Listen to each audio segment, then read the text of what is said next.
Yeah, I know that makes me super uncultured. I don't know. I used to think Einstein was American. That sounds British. Yeah. Yeah, we didn't invent him. That one probably surprised me the most.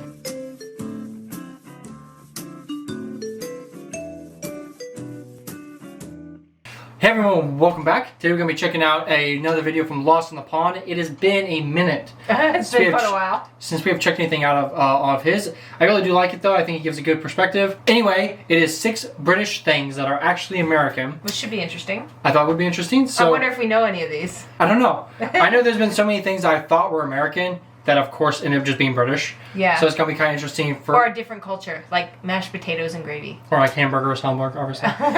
So it's going to be interesting to kind of see that flipped perspective. I hope he's correct on all this stuff. I haven't watched the video or fact checked it. Feel free to criticize. Anyway guys, please like, share, subscribe, and turn the notification bell on if you like this type of content. And with that being said, let's get into it and check it out. Okay. Today, we're going to look at 6 British things that, against all odds, are actually American. And you might be wondering, Lawrence, you're British. Why would you choose to show up your country in favour of the United States? Well, firstly, you hypothetical person, my official nationality is British American. And secondly, I recently gave Britain its due in the much heralded video 6 American things that are actually British. I'll link to that video at the end. And if you would like to be a... Okay, I was going to say, because we've done a couple of those. Yeah. And so I'm sure that there's a huge list. And if you would like to be alerted about all future videos and haven't had a chance to subscribe to this channel, do that now.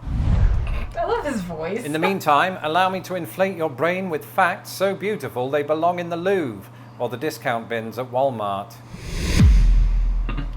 When I first moved to the United States all of those years ago, people would ask me, Lawrence, apart from your family and Yorkshire puddings, what do you miss most about Britain? And my answer was always the same. British chocolate. I mean, sure, your average American grocery store might carry 1 or 2 Cadbury bars and mini eggs. But Crunches, Twirls and Whisper bars were a lot harder to come by. Well, he is absolutely right there. The chocolate is different. Yeah. Since people send us stuff, you can definitely taste the difference. Oh yeah, and now I'm spoiled because there's a certain chocolate bar that I only got in England or was sent to me, and they don't have it here, and I miss it. I was gonna say though, dark chocolate is the biggest difference I noticed. I hate the dark chocolate over here, but any dark chocolate from Europe is much better. However, America's confectionery aisles did contain one divisive British chocolate bar that I happen to love. Bounty. Okay, fantastic, I can live with that, except 2 of the things that I just said are completely and utterly a little bit false. The Bounty, a chocolate-covered coconut-filled fixture of UK sweet shelves, is not actually British at all, but American. And I know what you're thinking, ooh, Lauren. Okay, so it looks like an Almond Joy without the almonds. Yeah, I actually have seen them. I think I've had a couple, but I usually just eat Almond Joys. Yeah, I prefer Almond Joy. Britain sells M&M's, Snickers and countless other American top sellers. What makes Bounty so special? And in some respects you raise a valid point, especially since the wrapper is plastered with obviously Hawaiian imagery. You see, I always just thought that this was a product of fantastical marketing, kind of like how Britain came up with the world's most famous bears despite the total absence of bears in the British wild. Furthermore, this one is special in part because of its name, which brings me on to lie number 2, the truth of which is this. Americans don't call them Bounties. Here, the bar is branded differently depending on whether it's light or dark chocolate, with the name... Oh, okay. Okay, it is Almond Joy. Here, the bar is...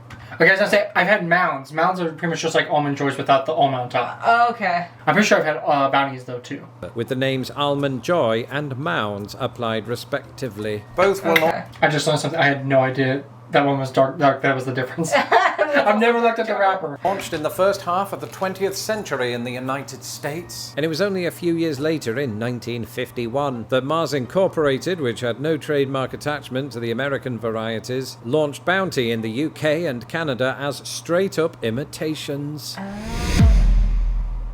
Sandwiched in between the launch of these sugar-laden chocolate bars was an even bigger killer. World War Part 2. Thankfully, as an antidote to the horror and misery unfolding before them, both countries found comfort in music. Most famously, American band leader Glenn Miller was hugely popular on both sides of the Atlantic, to the tragic extent that he disappeared over the English Channel in 1944. I love those cliffs. That's all I want to say. I want to see those cliffs. As it happens, I know. Britain's most lauded wartime music icon herself became synonymous with the English Channel. In addition to singing the famous World War II hit and Doctor Strangelove outro track, We'll Meet Again, Vera Lynn soothed Britain with the equally hopeful White Cliffs of Dover. As the Luftwaffe homed in on Britain, who wouldn't have found comfort in the prophecy, there'll be bluebirds over the White Cliffs of Dover? Well, for one, ornithologists, because there are no f***ing bluebirds in Britain. In fact, they're entirely endemic to North America, which also appears... Fun fact, they're actually the state bird of Missouri. Oh, it's the state bird of several states. I actually didn't. I knew bluebirds were indigenous to North America. I had never heard that song, so I didn't know. No. I barely have heard of Glenn Miller. I've heard the name, but I don't think I've listened to any of his music. Yeah, I know that makes me super uncultured. I don't know. to have been true of the song's lyricist. After it was released, New Yorker Nat Burton insisted he didn't realise that England didn't have bluebirds. Still, nice sentiment, Nat, if that is your real name. Anyway, speaking of iconic anthems, that brings us on to this. Few things are more British than football, a sport whose origins can be traced back to ancient China. Really? Okay, fine, but few things really are more British than football chants and songs. And perhaps the most iconic anthem in the whole of English football is You'll Never Walk Alone. Appropriately, given the song's title, it is also synonymous with more than one British club, with supporters of both Celtic and Liverpool belting it out before kick-off. In fact, the song is so inextricably linked to Liverpool in particular that those 4 words can be found on the club's badge. It is used in reference to the successful 1963 version by Jerry Andor the Pacemakers. At the time, Jerry Andor the Pacemakers were a popular group from Liverpool, perhaps second only to... the auto cues failed. I suppose the people are never going to know the identity of that other group now, and so the song and everything it It's not the Beatles. Okay, I was gonna say it's obviously the Beatles. Hey, purposely obviously left that because it's so obvious. Okay. present is as Not so much Liverpudlian to me, as but Albert okay. Dock, except it isn't. You see, unlike the band formerly known as the Quarrymen, Jerry Andor the Pacemakers did not write their first few hit singles. And this included You'll Never Walk Alone. But then you knew that if you happen to be a fan of musicals. I once played Prince Dauntless in Once Upon a Mattress, so it's a touchy subject. The piece was What? I've never heard Once Upon a Mattress. No. Piece was, in fact, the brainchild of American songwriting duo Rodgers and Hammerstein, who included the track on their Broadway smash Carousel. So how did it come to be an anthem for England's most trophy-laden club? Well, by 1963, Jerry Marsden, this time without his pacemakers, is said to have played a demo to Liverpool's legendary manager Bill Shankly, who was like, "That is an absolute banger, mate. Inject that shit into my veins." Now, we haven't verified the validity of that quote, but rest That assured sounds it was British. along those lines. Later that year, the song, along with other chart hits of the day, made it onto the terraces of Liverpool's Anfield Stadium. And unlike those other songs, it hasn't left since.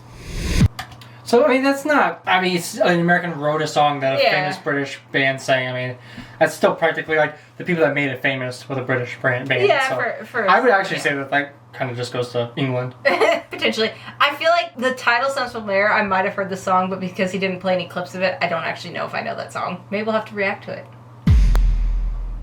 That's right, even the poppies that are worn by us Brits in the lead up to Remembrance Day aren't actually British. But don't take my word for it, instead, here's me from a year ago discussing it on a YouTube short that you probably missed. Moina Michael was an American professor who pioneered the idea of commemorating soldiers with the red poppy. She'd been inspired to push for it after reading the famed poem In Flanders Fields by John McCrae, himself a Canadian lieutenant colonel. While teaching a class to disabled World War I servicemen at the University of Georgia, Moina saw an opportunity to engineer financial support for the wounded by selling poppies. As a result of her efforts, the American Legion Auxiliary and the British Legion Appeal Fund both formalized the poppy as a symbol of remembrance from 1921. While Britain widely persists with the symbol more than a century later, America has long since phased out the November 11th poppy, with some choosing to wear one during May's Memorial Day. Thanks, Past Lawrence, my neck hurts. And now, just like my mate Daz after an hour on the beach, we go from something red to something even more red. So yeah, I again, the poppies, even if it was from an American, it's like what Lawrence said, we don't really do those anymore. Like, I had no idea. Like, But I guess we did do it for a little bit. That was no, I a know. symbol in our culture I think as well. some people still do, but I had no idea because I think I reacted to Poppy. Remembrance Day. We reacted to a couple of videos talking about Remembrance Day and the poppies. I had no idea that was a symbol to memorialize the fallen troops during World War II and such. But real quick, speaking of that, actually, I don't know if you know this, but Trevor sent us something. Oh, he did? And I probably should just show you real quick. Okay. I don't think I've gotten this letter. Trevor is a good friend of ours, we have from the channel, and he sent us. It came in late for this year. It was like a week late, but he sent us little poppies for Remembrance Day. So that's so cool. Now we have them for next year. I just haven't got around to putting them into the shelf for the case yet to show off, but yeah, so we actually do have our own poppies. We skipped it though, because that was what, November 11th? No, the letter didn't come till a week after. Oh no. Yeah, we didn't skip it. Belated Poppy Day. And he sent us a lovely letter. A lovely, like, Christmas letter. So. From across the pond. Ha ha ha. That says it. Across the miles. Never mind. Anyway, little side note there. Shout out to Trevor. Thank you so much for sending those, and they will find their way on the case here soon enough. Mm-hmm.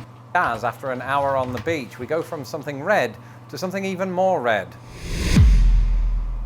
But Father Christmas... Okay, I'm pretty sure Father... I think I know this one. Santa Claus is a Coca-Cola advertising thing. The modern-looking Santa Claus was created by Coca-Cola. I'm pretty sure that's where he's going with this. But, like, the whole tradition of it, that's been a lot longer in Europe, I think. Well, yeah, because Christmas used to be outlawed in the United States for a while. Mm-hmm. To something even more red. But Father Christmas, one of Santa's pseudonyms while delivering presents in Britain, didn't always wear that particular colour. But as I said in 1987 when Santa brought me a protein pack instead of a proton pack, back up there, mate. Because who was Father Christmas, actually? Well, I won't bore you with all of the details because I already did that in this video. But in a nutshell, it went like this. From English folkloric tradition, Father Christmas was indeed the personification of Christmas. Historically, he went by several names, including Christmas Lord, Prince Christmas, and I'm not making this one up, Captain Christmas. But when settlers boarded ships for the New World, they didn't take Captain Christmas with them, presumably opting for an actual captain. There are two big reasons for this. Number one, 17th century Puritans in England had declared Christmas an affront to God, even banning it at one point. And number two, Puritans in New England kind of viewed things the same way. And so many Christmas traditions were shelved, including Father Christmas. But fear not, because 200 years later, with Puritan influence having long since waned, he returned. However, by the time he was revived by the Victorians, who often depicted him in green robes and a crown ordered on eBay, the US had moved on to other things, such as the Dutch figure Sinterklaas. And at this point you might be thinking, so what, Lawrence? You lied to us. All this tells us is that Father Christmas is still British. Correction, was still British. Because during the 19th century, word of Santa Claus reached England. People seemed to take a shine to him, and although for a while he and Father Christmas remained distinct, our version started taking on elements of that curious fellow from the North Pole. For instance, his crown disappeared and was replaced by a hood, probably also from eBay. His waist became larger and his cheeks rosier. And after Santa Claus was depicted in 19th century cartoons wearing red and white, Father Christmas came to follow suit. I didn't intend that pun, but gosh, it was good. And so today you could argue that he remains Father Christmas in name only, hence why a lot of Brits just call him Santa Claus. You didn't touch on the Coca-Cola ad campaign, but... Well, no, maybe he's right. I'm not a historian on Santa Claus, but I'm pretty sure like the modern day look with the huge belly and the big belt and the furry coat is from a Coca-Cola advertising campaign to blend in with the bottle. But he was showing that they had started to go with the red and the white beard and stuff before that. So. Yeah, so we influenced Santa Claus. Wasn't originally we changed ours. it. Yeah, we didn't invent him, obviously, but we just changed the persona, I guess. So maybe it's from the backstory.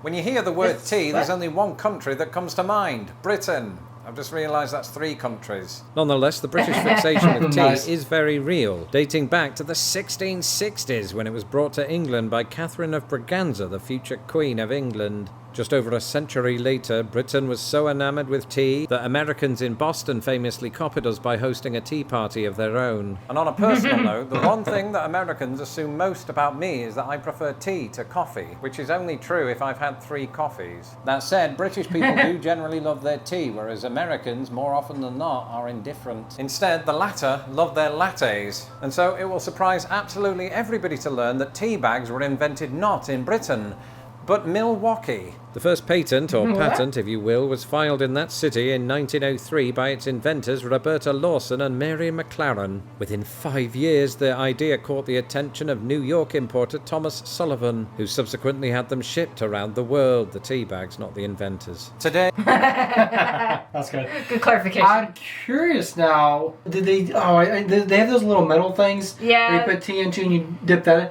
Was that what used to be? Was that what you? Is that what was used before the invention of the tea bag? Probably. It is Either funny, that or though. they just steeped it with the leaves and stuff, and they just poured it through a strainer into a cup. You would think would have been invented in Britain. I know, you do something the same way for so long, and then you just kind of be like, I guess. I don't really care. Very traditional. Yeah. Today, tea bags are a common household item in Britain, but Yorkshire Tea, which is manufactured 80 miles from my English hometown, owes everything to 2 people 80 miles from this one. Behold US Patent 723287, the tea leaf holder. Is that what it's called? And so, if I've learned anything from this 2-part series, it is that both of my homelands have a rich history of influencing each other. In many ways, our special relationship feels more like one of siblings. We might squabble from time to time, but it's only because we can't stand each other. I've always heard that we're like more like cousins than siblings, but Oh, yeah, I can see that. I guess it just all depends on. If you're really close with like Americans or British, you might consider siblings, but Soon I'll be looking at recent words that Britain took from America and vice versa. In the meantime, if you haven't seen it yet, here are 6 American things that are actually British. So watch that video next. Till the next We time. might do that. Goodbye. well, yeah. First, I want to say thank you to Lawrence for making these type of videos. He does put. You can definitely tell as editing. Like first started watching when we started our channel. I think he had 50,000. He was like at our no. I think he had 200. I forget what his numbers were. He was always more than we had. He's like blown up in the last couple years, and you can definitely tell his editing and his like script and everything. He's got like really high quality, which you'd expect for a channel that's so big now. So anyway, huge shout out to him. Really appreciate it. It's just interesting to see the differences. Like you assume. You shouldn't assume, but you assume that like something is obviously British, or you assume something's or it just seems American. so American or so British. Oh man, like the tea bag thing. That one probably surprised me the most. I genuinely thought that the phone was invented by an American in Canada. A phone? Alexander Graham Bell. I thought he was American for some reason. I don't know why. He's actually Scottish that invented it in Canada. But for the longest time, like up until like the last probably 2 years, it was stuck in my head that he was an American and it was this great. And it's coming to find out like so many inventors were British. I mean, it goes both ways. I used to think Einstein was American. I didn't know much about him at the time for sure, but you know, he lived in America for a while. Well, he probably was granted citizenship, so he might be actually an American. I don't know. Well, We should look it into would that. have been dual. But anyway, thank you guys so much for watching. Let us know down in the comments if you agree with these and some things, I don't know, that you thought were British that you found out that were American, actually. That'd be interesting. So, anyway, guys, let us know if we should check out part 2 of Lawrence's video. And we'll look forward to seeing you guys' comments. As always, please be safe, take care, look after one another, and cheers. Also, did anybody notice the haircut? Probably not.